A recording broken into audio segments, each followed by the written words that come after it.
Do you think you're good at sex? No. It's almost like, so you think you're pretty.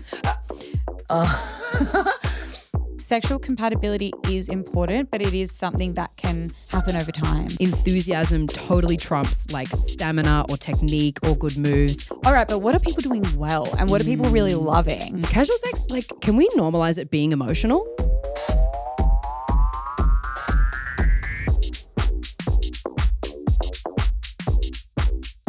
So if you haven't watched the last week's episode about post-nut clarity, I just want to open up this episode and say I think I've had a bit of a cumepiphany myself. Shout out to Elle, who came up with that word. Yes. TM, copyrighted to Elle. Go watch it back.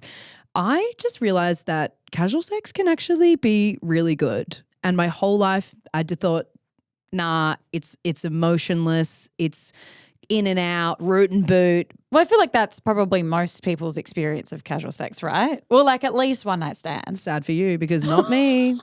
Can't relate. Okay, tell us about your cumepiphany. Yeah, I've had a couple of experiences that I've been like, whoa, this has been like really, really fun. And my whole life thought you can only really get this good sex when you really know somebody and you're in like a committed relationship with them. And now I'm literally like, now wait a damn minute. Have I been missing out? Yes. I'm loving this. I know we keep talking about it as well. And I'm literally like, people must be so overhearing about my single life. No, I'm like, it's literally carrying this show. I quite literally, my shoulders are aching. I can't talk about my sex life without it becoming a Daily Mail article. So yes, I'm like, this show is like on your shoulders right now. I'm feeling the pressure That's so and I'm going out there and making content. But I'm bringing it in and I want to bring you into this because I want to talk about this, right? So what even is good sex? It kind of got us thinking about it. So when Pete was talking about this today in the office, we were like, all right, I understand you've been having really good sex. And we were like, you thought it was about having to be like being in a relationship. Mm-hmm. And then we were like, what actually makes good sex? We should open it up to you and see, because like everyone's different, right? Like let's see what you think makes good sex and like compare notes. Yeah, because when you get it, you know it's good, but sometimes it's really hard to define. It's like if you know, you know. But we were like, how do we define it? So that's what we're going to do today. Obviously, as per usual, we are two journalists here at the Hookup. So we had to look at the research, and there is a ton of research on what makes good sex. We're going to put it in our show notes. But one study that stood out to us in particular came out of the University of Ottawa in Canada. A psychologist and sex therapist, Dr. Peggy, did this study. It was called Magnificent Sex, Lessons from Extraordinary Lovers. And they spoke to people from all across the world, all different ages, gender, sexuality spectrum. So it's a really, really diverse study. And what they found makes up great sex. They said despite the different ways that each participant actually had sex, at the very peaks of the experiences, everyone was feeling the same kinds of things, which was total absorption in the moment, deep connection with their partner, and an openness and a willingness to take few emotional risks. A few or few?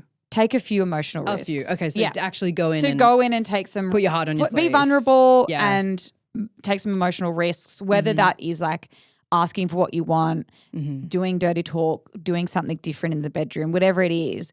So that was really, really interesting because that was like across the world study, all different types of people from all different life experiences. But as per usual, Pip, we did our own research. Oh, yeah. And let me say, we have a world study in our DMs. We have international listeners. We got stats to back that. No, that's actually really true. Yeah. So in this episode, we're going to unpack all the things that you think makes good sex.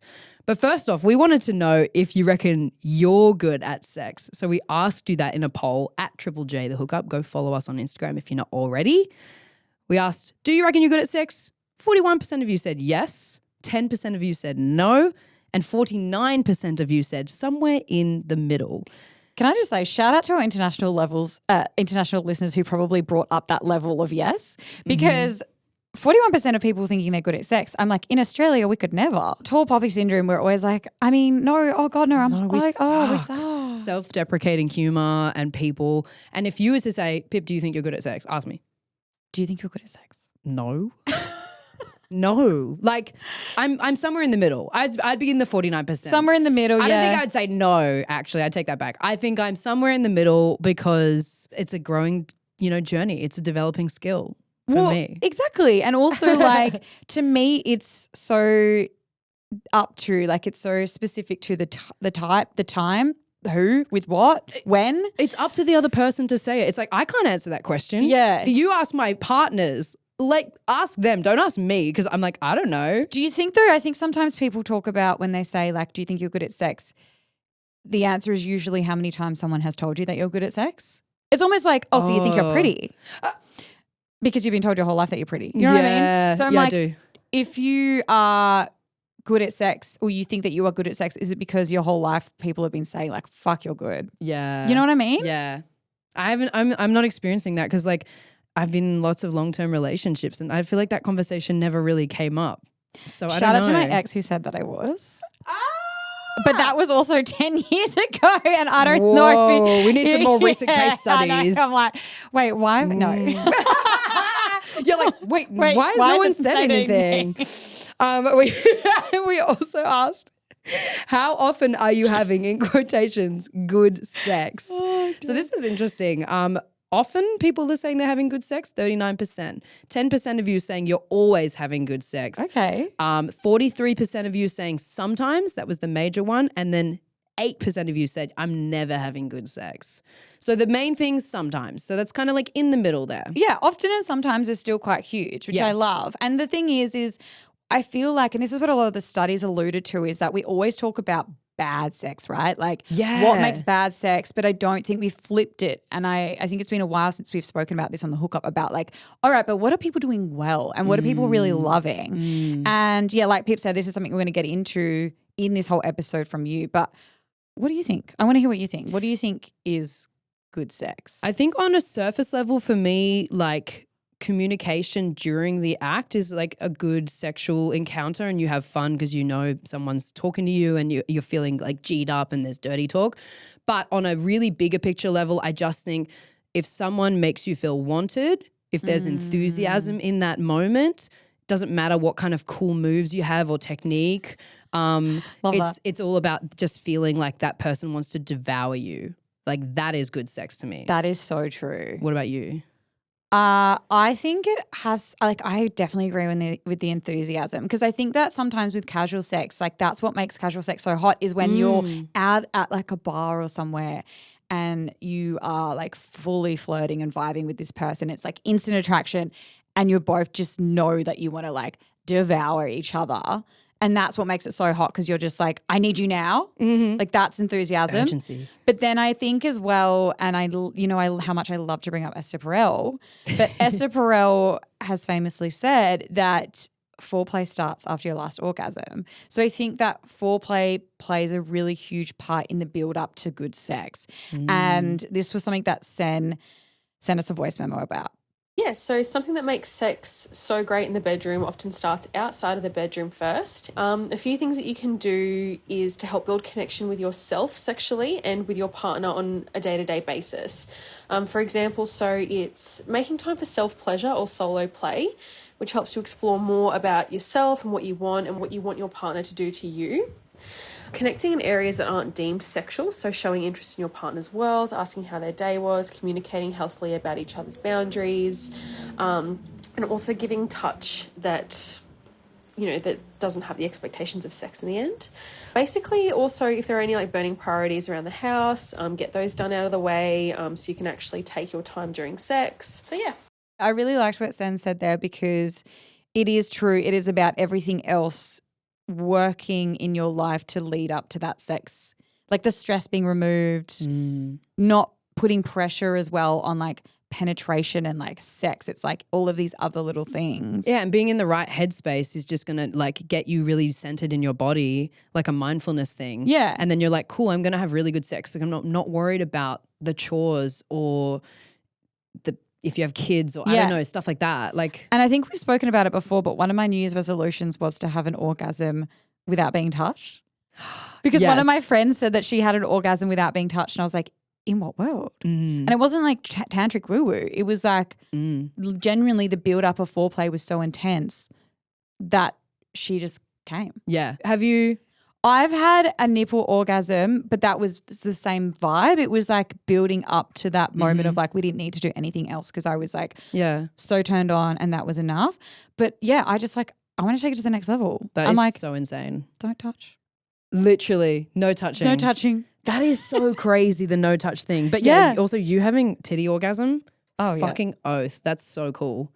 And that was because you were in the right mind frame. It was like a beautiful like build up. Love it, love it, love it, love it. See, I would say that's good sex. Yeah. So another thing that people said to us in the DMs was about not being selfish makes good sex. So like always trying to like think of the partner before yourself. We had someone say 2 people trying to get each other off, not themselves. And Will sent us a voice memo about this. I feel like sex is way better when you're both focusing on the other person's pleasure. Like if both of you are there focusing on yourselves, you're pretty much just doing mutual masturbation, right?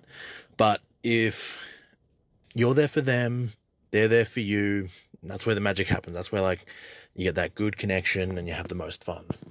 It's actually interesting he says like the mutual masturbation because I was literally like, love that shit. Because it is kind of selfish though because you're literally just like, I know exactly what I'm doing. You know exactly what you're doing. Yeah. It's hot. We're like watching each other. I agree with Will, but also there is sometimes where you have really good sex, but maybe it's only good for you, where you're like, I'm going to use you right now. You are my toy. We've had you tell us that before. That Me personally? No, like listeners. We've had listeners say that. Do you remember we had that caller that was like, I just had that however long orgasm because he was like, my girlfriend was just like my fuck toy. Yeah. And that to him was probably really good sex as long as hopefully she had a good time too. But it's like, Will basically bridging the two together and being like, good sex is when these 2 people are like really connected and like both people walk away from it. But it's kind of what you were saying at the start though, like being there for the pleasure of someone else and really showing up for the person or people is that enthusiasm that you were kind of alluding to. Yeah. It's like really feeling like someone's obsessed with you. Yeah, and this was like a major thing in our DMs. And I don't think I ever associated the word enthusiasm with sex before, but I was like, God, this makes so much sense. Like so many people were messaging us being enthusiasm is all about it. And it's not always about like the performance. It's about the passion because someone can just give you everything and be like, you are so wanted right now. Like I want you so fucking bad. Like at the end of the day, we all just want to be wanted, right? It's so hot. We just want to be wanted and needed. And like that enthusiasm is just like, just tell me I'm the hottest thing you've ever seen in your whole entire life. Yeah. And we had this really great voice memo from Jazz talking about how enthusiasm totally trumps like stamina or technique or good moves. And this is what she had to say. The focus on pleasure rather than performance is one of the best attributes, I think, when it comes to great sex. While stamina and technique are really important and they can definitely be learned over time, you can't fake someone's enthusiasm or wanting to be with you. And naturally, if you're enthusiastic and you're really focused on pleasing your partner, you're going to be more open to new ideas and you're going to be focused on improving your technique and improving your stamina because you're enjoying that time with them. I also see this in the lens of casual sex as well as like long-term relationship. Like when you're with a partner and they still are just like so obsessed with you, it's just like, oh, that feels so good. And like you're just going to have great sex because of that. 100%. And I think that kind of goes into like emotional connection as well. This was a really, really huge thing that you said that you thought made great sex. We asked you, do you think sex is always better with an emotional connection? And 75% of you said yes. For a lot of you as well, like this is the only way that you can have sex, right? Like a lot of you have told us that you identify as demisexual. You need that like intellectual, emotional connection to someone to be able to even have sex in the first place. And I think that this is actually so much more common than people realize. Like casual sex cannot work for so many of you because you're just like, I want to feel, maybe it's that enthusiasm, maybe it's that connection, maybe it's like whether that's like emotional or like you have a friendship first. And this was absolutely huge for you. And this was something that Gabby sent us a voice memo about. One night stands and casual sex have their purpose and that's so fine. But for me, I would much prefer to be intimate with someone that I feel a connection for because it just levels everything up. I feel like you're more into it. It feels better. You're probably more inclined to try things that you wouldn't before. It just takes it to a new level. Exactly what Gabby said about that emotional connection. It's so interesting because I thought that I would only be having the best sex of my life in like long-term relationships. But honestly, like single life has been giving it a run for its money. Like I've been having like really cool, interesting experiences with people and getting a lot out of those. And I kind of was thinking a lot about this and being like, casual sex, like can we normalize it being emotional? Like can we normalize people like really putting themselves out there, being vulnerable, communicating and making you feel safe in those moments? Because I think I went into it thinking I was going to have really bad sex because I was like, these people don't know me. They might not care about me that much. But I've kind of had the opposite of what Gabby has said, which is interesting because I just thought my whole life I'd be like, nah, I'm going to have my best sex with my long-term partners and really enjoy that. But I don't know, I'm really enjoying like this other side of it. Because I think for people listening and watching, they will be like, what the fuck, how? Yeah. Because when I was single, I had a few moments like that, but a lot of it was this like real disconnect of just like two people drunk having sex. So what was it that you think has made your experience of having casual sex really good? Communication, Yeah. 100%. Like during it, afterwards, knowing exactly what each other, how we're feeling and bringing that enthusiasm. And I think like maybe I'm just choosing the right people as well. Like, I don't know. But maybe it's also like you show up and bring a certain energy of being able to talk about things and like create a safe atmosphere where the other person feels that they can reciprocate it. Because I'm like, if you've got one person who's not doing any of that, then the other person's probably going to match your energy. Yeah, We're that's always true. just matching, I feel like. Yeah, We're that's always true. matching what the other person brings. So if you're going into it being like really open, knowing that everything's just casual, but it can still be like a connection that you can form and talk about things and like open. And like I think us doing this show really helps with that. Yes.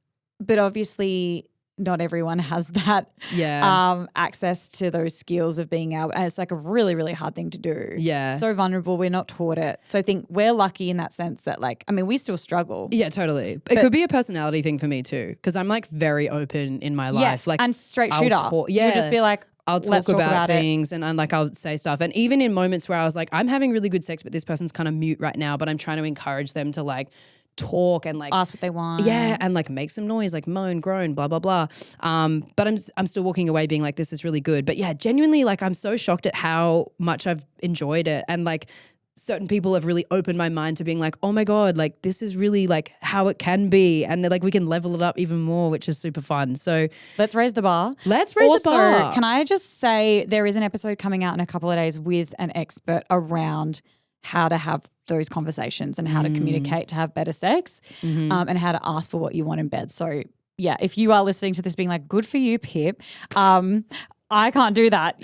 We will get an expert in the room to help you. But on that communication stuff, this was something that you said was huge for you as well when it comes to what you think makes great sex.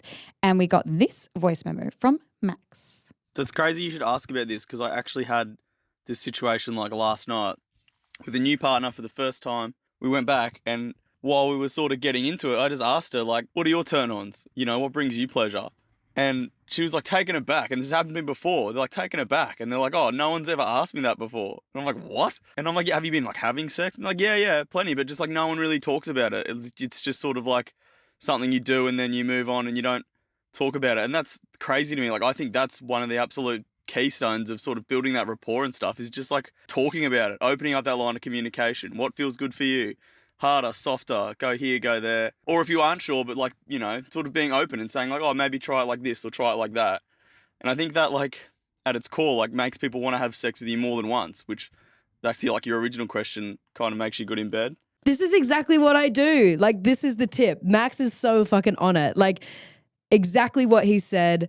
That was great, Max. Perfect. Like my hot tip would be like, I'll be like making out with them and stuff. And I'll be like, what like other places are like erogenous zones for you? So I'll just ask that. And then sometimes people don't know how to answer it. Like he's like what Max said, people Yeah. like, oh, I've one's never ever thought asked about that. Yeah, never thought about it. But then there's some people who have been like, oh, I really like neck or chest. And then I will be like, okay, what about like your hips? Like what about like your inner thighs? Like I'll just like, and it's like fun and we're just talking throughout it and it's not awkward. it's just like part of the experience. It can be really fun. Yeah. You can just be like, what about here? What Yeah. about here? Yeah. What about here? You're like exploring them. That's my hot tip. Like ask people their erogenous zones. And then if they don't know, you go, what about here? What about here? How's this feel? Mapping out there. Map out the whole body. Map the fucking body out. Yep. We did an episode recently about dirty talk. If you haven't listened to that or watched it, you can definitely go and do that. But this was huge in our DMs too.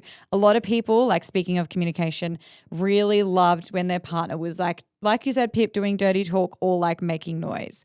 And we got this voice memo from Julia. One thing I've noticed between good sex and bad sex for me, or making good sex even better, is when a man is vocal and verbal and talks to me during sex, saying, I can't hold back any longer. I want to do that. That sense of passion, that sense of desire. Oh, and just moans and groans is just so incredibly sexy. That well-timed, or that fuck. One of my favourite moments in sex was when this wonderful American man, he put his mouth next to my ear and growled. And it just awakened something in me that was like, this man wants me so much. He desperately needs and craves me. And that gave me that freedom and that understanding that because I was wanted, there was no question of that I could go, all right, you want this, come and get it. And it allowed me to open up and just really go wild, essentially. Mic drop. Sorry, Julia, can you please, I don't know if you already are, but can you please quit your job and become a voice smart reader, audio erotica? A voice actor. What the fuck, Julia? Your voice is so hot. I know. I was like, damn. I don't know if I can do this episode anymore. Call her Julia Fox because that was sexy. Literally everything she said there. Like I said, you're getting affirmation. And the other thing, and we'll go about this in the whole Dirty Talk episode, absolutely watch it. But like the best thing about Dirty Talk is that if you are someone who gets stuck in your head and you're worried about it, someone giving you verbal affirmation takes you out of your head, puts you into your body. And at that point, you forget the head noise and you can even just like come faster or harder or better because you're so in your body at that point, because you're not like focused on like, oh my God, do they like it? This is weird. Like, oh, what about this? Because they're telling you, they're literally like, oh my God, fuck, love this, do that. This is amazing. I can't talk enough about Dirty Talk. I can't, but we have a whole episode. So, and if we throw back to the research we're talking about at the top of this episode, that was what they found. Like one of their key findings was total absorption in the moment. So like being present, like Pip was saying, that's how you can kind of access that, right? Like that's good sex, baby. Just being able to talk through everything. Obviously good sex is feeling safe. Yeah, like someone said before, they were like feeling that like safety and emotion and that connection is really, really important. Yeah. And I think that, you know, consent obviously goes without saying is so important for good sex. It's important to have like that really safe connection and space to be able to explore what you want to explore, right? And this was something that Jack sent us a voice memo about. I think for me, because I'm lacking in confidence, good sex comes from the feeling of safety. It's like having communication before, during, and after care is super important, just to make sure we're both comfortable and on the same page and we connect on a deeper level. And also Nikki sent us one as well. I was always so scared to try anything with previous partners because I fear they would laugh, judge, or dismiss. My current partner is a gem and asks me prior what I'm comfortable with. We have conversations. We know we can be vulnerable together, and that invites such a strong bond to feel connected and safe, and we know we have each other's backs. We don't take it too seriously, like it's meant to be fun. But yeah, safety definitely in communication. We talk about it first and we have conversations, and that's just connected us so massively. So many people have had bad sexual experiences. I just want to say the stats are huge. We don't need to get into it. So I think that safety for a lot of people, especially women, is so important to be able to feel comfortable to explore themselves and trust the partner because they may have had things happen in the past that has broken that. So I think that makes really, really good sex. Yeah, and it's all part of the communication, like Nikki was saying, like you're having conversations and stuff like that. Another big thing that you told us about was sexual compatibility. Eliza sent us a voice memo about this. This is what she reckons. I do believe in those moments where you walk away from a sexual journey and you are sexually compatible with someone, they're those moments where you walk away and you're like, that was hot. That met all my needs, that met all my desires, that flowed, that was smooth, and it just worked. And now my theory behind that is because what you do to turn yourself on and to also demonstrate that you're turned on and to build that sexual arousal with someone is going to be reciprocated. And they're going to do the same back to you because you both are sexually compatible. You're both having the same needs. You both have the same desires. And you're both going to demonstrate it through the same sexual behaviors, essentially. That makes sense. It's like the match thing I was talking about, matching the energy of the other person. Do you think that you have to be sexually compatible to have good sex? As in, do you have to have the same, likes, desires and flow? Yeah, desire. I think there's a lot of emphasis that people put on needing to feel that insane spark, attraction, sexual compatibility at the start, which I think doesn't get spoken about enough about the fact that that's something that can grow. Sexual compatibility is important, but it is something that can happen over time. And you can learn the techniques and the moves, I guess. If somebody is this is exactly what's going to get me off, you can learn that. I think, I don't think you have to be sexually compatible from the get-go, but I do think there are exceptions to this rule. I was talking to a friend recently and they were sort of talking about this relationship that they're getting into or thinking about, and they were the only problem is that they're a top and I'm a bottom. So what are we going to do there? Yeah. And I was like, oh, damn, that's actually really annoying. But well, also, that's sexual compatibility. So I think for a lot of queer relationships, Yeah. it's so important. can you become verse? Can you switch? I don't know. Some people don't, absolutely not. And some people won't be able to do Yeah. that. And that's so totally fine. But it was interesting because I was like, okay, that's one. And another one I thought about was if you have a really hectic or ingrained kink that you're just I'm obsessed with piss play. That's how I'm going to get off. Yeah. It's done. That's what I like to do. And if someone's I'm just not into that, maybe you're completely sexually incompatible and that might not ever work. But I think at a really bigger picture, broad brush level, I think that people don't necessarily have to be fully compatible. And like you said, you can build it. But yeah, I do somebody. think with certain kinks and queer relationships and certain body types or there's certain, there's obviously going to be ways that you're not going to be compatible. And if someone's a really huge dom and the other person's a really huge dom and you know what I mean? Or you're both subs and yes. you're both not initiating, and it's definitely can cause a situation where it's just incompatible and not going to work. Yes. I see. Yeah, I agree. But I think we said, we heard from you that listening and learning from each other was something that was so important when it comes to having great sex. And this was something that Elise sent us a voice memo about. If you don't listen, no one is heard. And if you're not heard, no one feels safe or comfortable in a relationship. So good sex means good listening. No one is a mind reader. And if you can't communicate or don't feel safe to communicate, how are you going to get good sex? You can't just guess.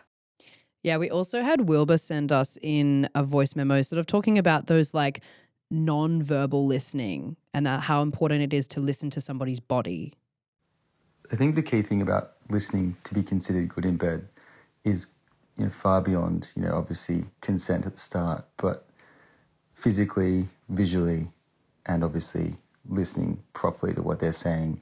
If they're, grimacing away from you or pushing you back, it's a pretty obvious, sign that maybe they don't like it. It's not to go back in and try again. It's, what makes them go, what makes them moan, what makes them feel good. How is their body reacting? Are they making noise? Are they pulling you closer? Are they pushing you away? What does it look like? A lot of it comes back to just really feeling the moment, listening to everything and kind of immersing yourself into it. We also had a lot of people say good sex is good aftercare and the debrief. So it's a combo of communication, listening, having chats. We had Georgia send us this DM saying, so basically a post-game debrief for my partner and I includes a chat where we both talk about our favorite parts of the session. And this can be a really nice opportunity to also compliment each other. It can also open up conversation about areas that we would like to explore in the future too. We also discuss what maybe didn't work and explain why that wasn't something we enjoyed. I love that it makes a really safe and comfortable space for us to regularly touch base about where we're at and help each other meet each other's needs. I love that so much. Healthy relationship. And this is why I think that listening and learning and talking about sex, which is what we've been discussing for the past 10 minutes, is like probably like the pinnacle of good sex, because we all play a part, right? Like we put up a poll on our Instagram at Triple Day Hookup and we said, should you tell someone if they're bad at sex? 24% of you said yes, 11% of you said no, and 65% of you said only if they ask for feedback. Now look, we talk big game about communication and sex all the time on this show. And we also have discussed, like, for example, when somebody doesn't come. Or like, like people who are faking orgasms. It's literally like you don't tell the person how they ever going to learn, right? I know it's more comfortable to only do it when they ask for feedback, but like, should we be telling people anyway, even if they don't ask for feedback? And I'm not saying totally like just be like, you suck at that. Like, don't say it like that. Make it like constructive and make it like a learning moment and don't put them down for it. But maybe we should be talking more about bad sex. Well, I think that for a lot of people in those like one night stand encounters, they're probably just like, it's not worth it. I don't really care. Yeah. It was a shit experience, or like it wasn't the best. Moving on. Yeah. But I think if you've got like a partner, but then I'm like, what do we owe people? Because then you're like moving this person on to the next person. But then it's also so individualistic, right? Like what you're into could not be what someone else is into. So therefore like you might just be like, it's not worth bringing it up.